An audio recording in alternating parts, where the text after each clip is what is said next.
পদের মধ্য থেকে আজকে আমরা তার তত্ত্ব শুনবো। আর এই তত্ত্ব জানতে গেলে আমরা আজকে চলে যাব। আজকে মথুরার রাজা হচ্ছে কংস, আর মথুরার অত্যাচারী রাজা কংস, দুরাচারী রাজা কংস। বাবার নাম হচ্ছে উগ্রসেন আর মায়ের নাম হলো পদ্মাবতী। সেই উগ্রসেন আর পদ্মাবতীর ছেলে, যার নাম হলো দুষ্টু দুরাচারী কংস, সারা রাজ্যে ঘোষণা করেছেন, আমার রাজ্যে কেউ ভগবানের নাম বলতে পারবে না, আমার রাজ্যে কেউ ভগবান বিষ্ণুর পুজো করবে না, আমার রাজ্যে কারোর বাড়িতে খোল করতাল বাজবে না, আমার বাড়িতে কারোর বাড়িতে আমার রাজ্যে ঘণ্টা ধ্বনি হবে না, একমাত্র যদি কারোর ঘরে পুজো হয় সেটা হবে আমার পুজো। দুষ্টু দুরাচারী কংস, আর কংসের আদেশে সকলে থরথর করে কাঁপছে। যিনি হরিনাম বলবে তার জিহ্বা কেটে ফেলবে, যে পুজো করবে তার হাত কেটে দেবে, যে বাড়িতে কীর্তন হবে গোটা বাড়িতে আগুন ধরিয়ে দেবে, যদি গ্রামে হরিবাসর হয় হরিনাম গোটা গ্রামে আগুন ধরিয়ে দেবে। কংসের আদেশ সবাই মেনে নিলেন, সবাই হরিনাম বন্ধ করে দিলেন। কারোর বাড়িতে আর খোল করতাল বাজে না, ঘণ্টার ধ্বনি হয় না, শঙ্খর ধ্বনি হয় না, সবাই হরিনাম বন্ধ করে দিলেন। কিন্তু আশ্চর্য হয়ে যাবেন, কংস যে আদেশ করেছেন তার বাবা উগ্রসেন একজন আপনাদের মতো বিশিষ্ট ভদ্রলোক, তিনি ভগবত ভক্তি নিয়ে হাঁটাচলা করেন। তিনি প্রতিদিন একই সময়ে একই মুহূর্তে ভগবান বিষ্ণুর আরাধনা করেন। প্রতিদিন লুকিয়ে লুকিয়ে দরজা জানলা বন্ধ করে আর চোখের জল দিয়ে তুলসী পত্র দিয়ে হাত জোড় করে শুধু প্রার্থনা করে, দয়াময় এই অত্যাচার কবে বন্ধ হবে, কবে বন্ধ হবে এই অত্যাচার, ভক্তের আহ্বানে ভগবানের সিংহাসন টলে। এই উগ্রসেন প্রতিদিন দরজা বন্ধ করে ভগবান বিষ্ণুর পূজা করে। একদিন তিনি পুজো করতে বসেছেন, আর আপন মনে শ্রীকৃষ্ণ গোবিন্দ হরে মুরারি হে নাথ নারায়ণ বাসুদেব, শ্রীকৃষ্ণ গোবিন্দ হরে মুরারি হে নাথ নারায়ণ বাসুদেব, শ্রীকৃষ্ণ গোবিন্দ হরে মুরারি হে নাথ নারায়ণ বাসুদেব। রাধে কৃষ্ণ রাধে কৃষ্ণ রাধে রাধে কৃষ্ণ কৃষ্ণ রাধে কৃষ্ণ রাধে কৃষ্ণ রাধে রাধে কৃষ্ণ কৃষ্ণ রাধে কৃষ্ণ রাধে কৃষ্ণ রাধে রাধে কৃষ্ণ কৃষ্ণ রাধে কৃষ্ণ রাধে কৃষ্ণ রাধে রাধে কৃষ্ণ কৃষ্ণ রাধে কৃষ্ণ রাধে কৃষ্ণ রাধে রাধে কৃষ্ণ কৃষ্ণ। আরণ্যে দুষ্ট দুরাচারী কংসের সন্দেহ হলো, প্রতিদিন বাবা দরজা জানলা বন্ধ করে কেন, প্রতিদিন সকালে দরজা বন্ধ করে কেন। একদিন দুষ্ট দুরাচারী কংস দরজায় লাথি মেরেছে, বাবা, আর যেই দরজায় লাথি মেরেছে দরজা খুলে গেছে। অমনি দেখছে তার বাবা উগ্রসেন তার শত্রু বিষ্ণুর চরণ প্রান্তে বসে আর বিষ্ণুর চরণে তুলসী পাত্র নিবেদন করছে। রেগে গিয়ে কংস বলে উঠলো, থরথর করে কাঁপতে কাঁপতে বলছে, আরে কে আছিস, কে আছিস? আমার বাবার ঘাড়ে ধরে টানতে টানতে নিয়ে গিয়ে একে কারাগারে বন্দি করে দে, যা কারাগারে বন্দি করে দে। কংসের আদেশ যেই করেছে, দুজন কর্মচারী ছুটে এসে উগ্রসেনকে টানতে টানতে নিয়ে যাচ্ছে, আর উগ্রসেন হাসতে হাসতে যাচ্ছে। আজ পর্যন্ত যারা যারা জেলে যাচ্ছে, জেলে গেছে, জেলে যারা দেখছেন আপনারা টিভিতে খবরের কাগজে, হরি বলে সঙ্গে সঙ্গে তারা অসুস্থ হয়ে যাবে, কারণ একটা ভয়ঙ্কর ব্যাপার, একটা আতঙ্কের ব্যাপার।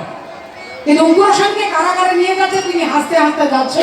একটু দূর গিয়েই উগ্রসেন বলছে, ওটা তোমরা একটু দাঁড়াও, আমি আমার ছেলের সঙ্গে একটু কথা বলবো। উগ্রসেন কংসের কাছে এসে দাঁড়িয়েছে, বাবা কংস, তুই আমাকে কোথায় পাঠাচ্ছিস বাবা, কোথায় পাঠাচ্ছিস? কংস বললাম, কেন বুঝতে পারছো না, তোমাকে কারাগারে পাঠাচ্ছি, তোমাকে কারাগারে পাঠাচ্ছি। উগ্রসেন বললেন, ওটাই তো আমি জিজ্ঞাসা করছি, কারাগারে পাঠাচ্ছি, কারাগারে? কংস বলছে কারাগারে, উগ্রসেন বলছে কারাগারে, কারাগারে কারাগারে কারাগারে, মানে কার কাছে, কার দায়িত্বে, কোনখানে তুই আমাকে পাঠাচ্ছিস? কংসের উদ্দেশ্য আলাদা, ভক্তের উদ্দেশ্য আলাদা। ভক্ত আর ভগবান হরি বল, ভক্তের উদ্দেশ্য আলাদা, দুরাচারী কংসের উদ্দেশ্য আলাদা। কংস বলছে তোমাকে আমি জেলে পাঠাচ্ছি, উগ্রসেন বলছেন বাবা কংস তোর মঙ্গল হোক, তোর মঙ্গল হোক, এই বলে দিয়ে উগ্রসেন চলে যাচ্ছে। কংস বুঝতে পারলো না, ভাবলো বাবা জেলে যাচ্ছে, এত আনন্দ করে যাচ্ছে, মুখের মধ্যে কোনো টেনশন নেই, ব্লাড প্রেশার হঠাৎ করে বেড়ে যায়নি, হার্টের দোষ চলে আসছে না, আনন্দে হাসতে হাসতে যাচ্ছে। কংস বুঝতে পারছে না, আপনারা বুঝতে পারবেন কংসের আনন্দের, উগ্রসেনের আনন্দের কারণটা কি? উগ্রসেন ভাবছে যে যে সংসারে আমি ছিলাম, সকাল হলেই আমাকে বাজার করতে হবে, নাতি নাতনি মেয়ে জামাই আসবে, আত্মীয় পরিজন ঘর বাড়ি, কি খাবে তার বাজার করা, কিভাবে রোজগার করব তার পরিশ্রম করা, এত কিছু দায়িত্ব সংসারে থাকতে গেলে করতে হয়। কিন্তু যে কারাগারে আমি যাচ্ছি, এই কারাগারে আর সংসারের জন্য কোনো দায়িত্ব থাকবে না, সংসারের কোনো দায়িত্ব আর আমার কাঁধে থাকবে না।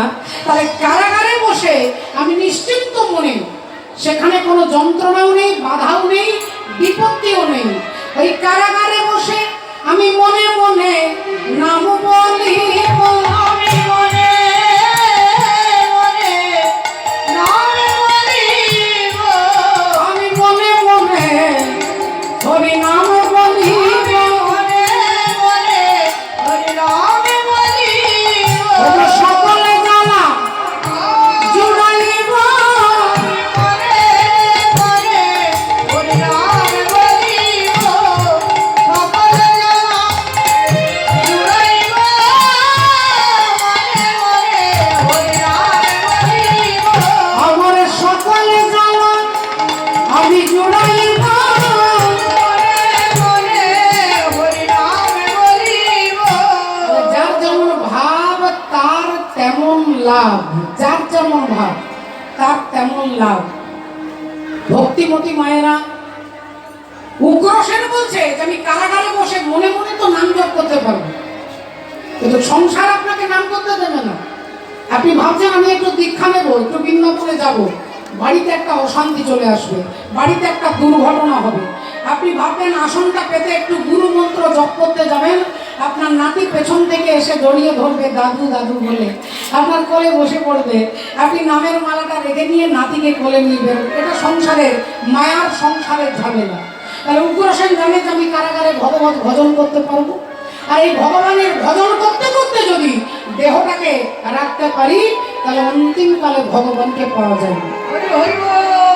ভক্তিমতী মায়েরা, আর কোনোদিন দেখা হোক বা না হোক, আমার একটা কথা মনে রাখবেন মা, কীর্তন করুন, কীর্তন শুনুন, শুনতে ভালো লাগলে শুনবেন, না লাগলে শোনার দরকার নেই। একটা কথা মনে রেখে দেবেন যে ভগবানের নাম যদি মৃত্যুর সময় মুখ দিয়ে একবার বেরিয়ে যায়, আপনার কোনো ক্যাটাগরি ভগবান দেখবে না, যে তুমি কি করেছো সারা জীবন, কি করেছো, ভগবান দেখবে না। শুধু মৃত্যুর সময় তার নামটা যদি, অজামিলের মতো, অজামিল পাপী ছিলেন, দুরাচারী ছিলেন, কোনো সাধন ভজন করেননি। অজামিল তার ছেলেকে ডেকেছিল নারায়ণ বলে, আর অন্তিমকালে অজামিল চলে গেলেন বৈকুণ্ঠ। কেননা ছেলের নাম নারায়ণ, ছেলেকে ডাকলো নারায়ণ বলে, নারায়ণের দূত এসে অজামিলকে বৈকুণ্ঠে নিয়ে চলে গেল। আপনাদের কাছে ঘটনা বলবো, ভাগবত তার প্রমাণ, শাস্ত্র তার প্রমাণ। ভগবান রামচন্দ্রের দাদুর দাদুর বাবা ছিলেন, ভগবান রামচন্দ্রের দাদু, তার দাদু, তার বাবা, তার নাম হচ্ছে খট্টাঙ্গ রাজ চক্রবর্তী। আর খট্টাঙ্গ রাজ চক্রবর্তী তিনি ছিলেন বিশাল ভীষণ পরাক্রমশালী রাজা। এখন এদিকে দেবতাদের সঙ্গে অসুরদের যুদ্ধ হচ্ছে, আর একজন অসুর, তার নাম হচ্ছে নারী জঙ্ঘ। সেই অসুর কি করছে, দেবতাদেরকে হারিয়ে দিচ্ছে বারবার, ইন্দ্রকে হারিয়ে দিচ্ছে, ইন্দ্র হেরে যাচ্ছে। এখন ইন্দ্র মনে মনে চিন্তা করছে, তাহলে একে হারাতে পারবে কে, আমি তো পারছি না, তাহলে কে পারবে। এমন সময় দেবর্ষি নারদের সঙ্গে দেখা হলো। নারদ মুনি বললেন, মহারাজ ইন্দ্র, আপনি ওই অসুরকে মারতে পারবেন না, ও আপনার থেকে বড় বীর। বললেন তাহলে একে মারতে কে পারবে? তাহলে আমার একজন রাজার সন্ধান আছে, যিনি অযোধ্যার রাজা, মর্তধামের রাজা, যার নাম হচ্ছে খট্টাঙ্গ রাজা। আপনাদের কাছে বলেছি ভগবান রামচন্দ্রের দাদুর দাদুর বাবা, আমি মুখে বলে দিলাম, আপনারা বিশ্বাস করবেন কি করে? ভগবান রামচন্দ্রের জন্ম হয়েছে সূর্য বংশে, আর ভগবান কৃষ্ণ এসেছেন চন্দ্র বংশে। সূর্য বংশের ভগবান হচ্ছেন রাম। সৃষ্টি কোথা থেকে? বলে ভগবান বিষ্ণুর নাভি থেকে সৃষ্টি হলো ব্রহ্মা, ব্রহ্মার পুত্র গাধি, গাধির পুত্র মরীচি, মরীচির পুত্র কশ্যপ, কশ্যপের পুত্র ইক্ষু, ইক্ষুর পুত্র সংবরণ, সংবরণের পুত্র সুধনু, সুধনুর পুত্র সুহদ্র, সুহদ্রের পুত্র চবন, চবনের পুত্র কৃতি, কৃতির পুত্র উপরিচর বসু, উপরিচর বসুর পুত্র জরাসন্ধ, জরাসন্ধের পুত্র সহদেব, সহদেবের পুত্র সমাপি, সমাপির পুত্র কুকু, কুকুর পুত্র জন্মু, জন্মুর পুত্র সুরথ, সুরথের পুত্র বিদুরথ, বিদুরথের পুত্র রাধিক, রাধিকের পুত্র অযুতায়ু, অযুতায়ুর পুত্র অক্রধন, অক্রধনের পুত্র দেবতিথি, দেবতিথির পুত্র ঋক, ঋকের পুত্র দিলীপ, দিলীপের পুত্র ভগীরথ, ভগীরথের পুত্র সুত, সুতর পুত্র নাভ, নাভর পুত্র সিন্ধুদ্বীপ, সিন্ধুদ্বীপের অযুতায়ু, অযুতায়ুর পুত্র অক্রধন, অক্রধনের পুত্র অশ্মক, অশ্মকের পুত্র মালিক, মালিকের পুত্র মূলক, মূলকের পুত্র অর্বিড়ি, অর্বিড়ির পুত্র বিশ্বসহ, বিশ্বসহের পুত্র খট্টাঙ্গ রাজ চক্রবর্তী, খট্টাঙ্গ রাজার ছেলে হচ্ছে দীর্ঘবাহু, দীর্ঘবাহুর পুত্র রঘু, রঘুর পুত্র অজ, অজর পুত্র দশরথ, আর দশরথের পুত্র ভগবান রামচন্দ্র। তবে সম্পর্কে ভগবান রামচন্দ্রের দাদুর দাদুর বাবা হন খট্টাঙ্গ রাজা। তিনি বিরাট পরাক্রমশালী রাজা। এখন ইন্দ্র এসে রাজার কাছে হাত জোড় করে রাজাকে নিয়ে চলে গেলেন স্বর্গে। এখন স্বর্গে গিয়ে দেবতাদের সঙ্গে খট্টাঙ্গ রাজা যুক্ত হলো, আর ওই অসুরকে 3 দিন যুদ্ধ করে তাকে পরাস্ত করল। নারীজঙ্গ মরে গেল। নারীজঙ্গ যখন মারা গেল, ইন্দ্র এবার একটু শান্তি পেল, ভাবলো যাক তাহলে যুদ্ধে আমরা জিতে গেছি, সিংহাসন রক্ষা পেয়ে গেছে।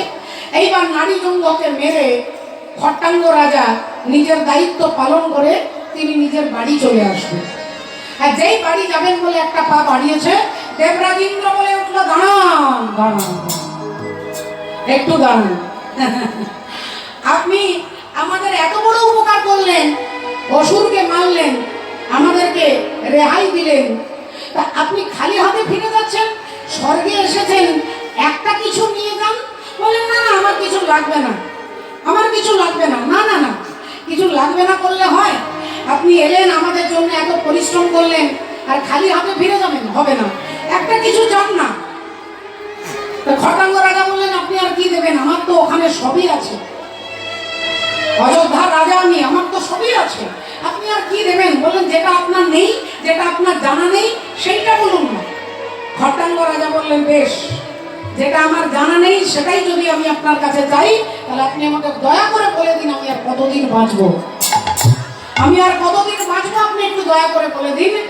ইন্দ্র বললেন, বাবা, এটা তো আমার ডিপার্টমেন্ট নয়, এর ডিপার্টমেন্ট হচ্ছে স্বয়ং যমরাজার ডিপার্টমেন্ট। আপনি একটু দাঁড়ান, আপনি জানতে যখন চেয়েছেন, আপনি দাঁড়ান, আমার লোকজন পাঠাচ্ছি যমরাজার কাছে।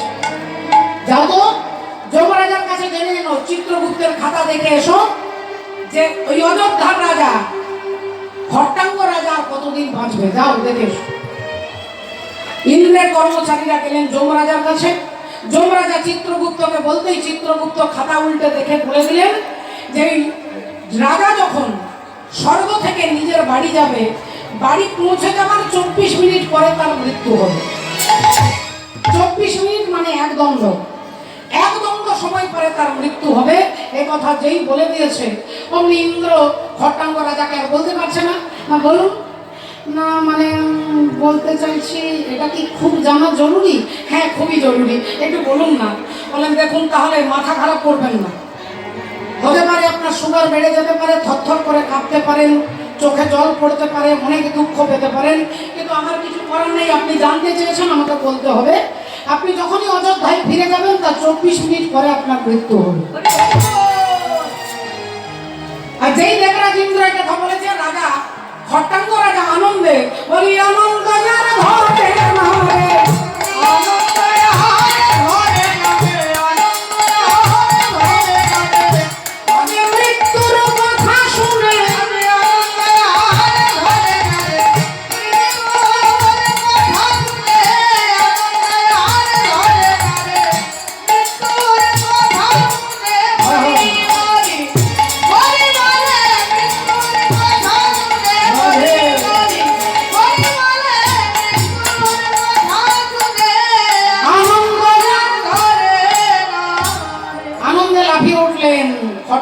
রাজা। ইন্দ্র বললেন, কি ব্যাপার, আপনি কি পাগল হয়ে গেলেন নাকি মৃত্যুর কথা শুনে? বললেন, না না না, আপনার ঋণ জীবনে শোধ করতে পারবো না। কি ঋণ? আপনি আমাকে দয়া করে বলে দিয়েছেন 24 মিনিট পরে আমি মরবো। ইন্দ্র ভাবলেন, মৃত্যুর কথা শুনে এত আনন্দ, তা এত আনন্দের কারণটা কি একটু দয়া করে বলতে পারেন? খটাঙ্গ রাজা বলছে, ওই 24 মিনিট আমি বাড়িতে যাব। ইন্দ্র বললেন, নিশ্চয় স্ত্রীর সঙ্গে কাটাবেন, নইলে ছেলেকে কোলে নেবেন, নইলে নাতিকে কোলে নেবেন, নইলে বন্ধু বান্ধবদের সঙ্গে একটু আনন্দ করবেন। বলে, না না না না, এই 24 মিনিট আমি কারোর সঙ্গে দেখা করব না। আমার স্ত্রী, পুত্র, আত্মীয় পরিজন, বন্ধু বান্ধব কারোর সঙ্গে দেখা করব না। এই 24টা মিনিট আমি যা কোনোদিন করতে পারিনি, আমি সেটাই করব। এতদিন আমি রাজা ছিলাম, রাজার দায়িত্ব পালন করেছি, কখনো যুদ্ধ, কখনো প্রজাদের পালন করেছি। তাই এই 24টা মিনিট আমি ঠাকুর ঘরে যাব, দরজা জানলা বন্ধ করব, আর যতক্ষণ আমার মৃত্যু না হবে আমি ততক্ষণ হরি হরি বলে ডাকব।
পারি তাহলে অন্তিমকালে হরিকে পাবো, এই হচ্ছে ভক্তের ভাব। তাই উগ্রসেন ভাবছে, কারা কারা আমি নিশ্চিন্তে ভগবানের ভজন করতে করতে যাব, এই বলে তিনি আনন্দে চলে যাচ্ছে। আর এদিকে মন্ত্রী এসে কানে কানে বলছেন, মহারাজ, কাজটা কি আপনি ভালো করলেন? আপনি আপনার বাবাকে জেলে বন্দি করে দিলেন। অসংখ্য বাবা যারা বাবা, তারা কি ভাববে যে কংস তার বাবাকে জেলে যদি বন্দি করে তাহলে আমাদের দুর্গতি কি হবে? তাহলে আপনার প্রতি শ্রদ্ধাটা নষ্ট হয়ে যাবে। ভক্ত যারা আছে তারা কেউ আপনাকে সাপোর্ট করবে না। তাহলে কি করা যায়? কংস বললেন, তাহলে একটা কাজ করো, আমার বোন দেবকী, এই দেবকীর সঙ্গে একজন ভক্তের সঙ্গে বিয়ে দিয়ে দাও। আর দেবকীর সঙ্গে ভক্তের সঙ্গে বিয়ে দিলে ভক্তের সঙ্গে সম্বন্ধ থাকবে, হাজার হাজার ভক্তরা আমাকে সাপোর্ট করবে। তাই কংস তার বোন দেবকীর সঙ্গে বসুদেবের বিবাহ ঠিক করলেন। আপনারা জানেন কংসের বোন হচ্ছে দেবকী, তবে নিজের বোন নয়। কংসের কাকার নাম হচ্ছে দেবক রাজা, দেবক রাজার কন্যা হচ্ছে দেবকী। সেই কাকা তো বোন হচ্ছে দেবকী, যাকে কংস খুব ভালোবাসে। এখন দেবকীর সঙ্গে বসুদেবের বিবাহ ঠিক হয়ে গেল। আজ কি আনন্দ মধুপুরে,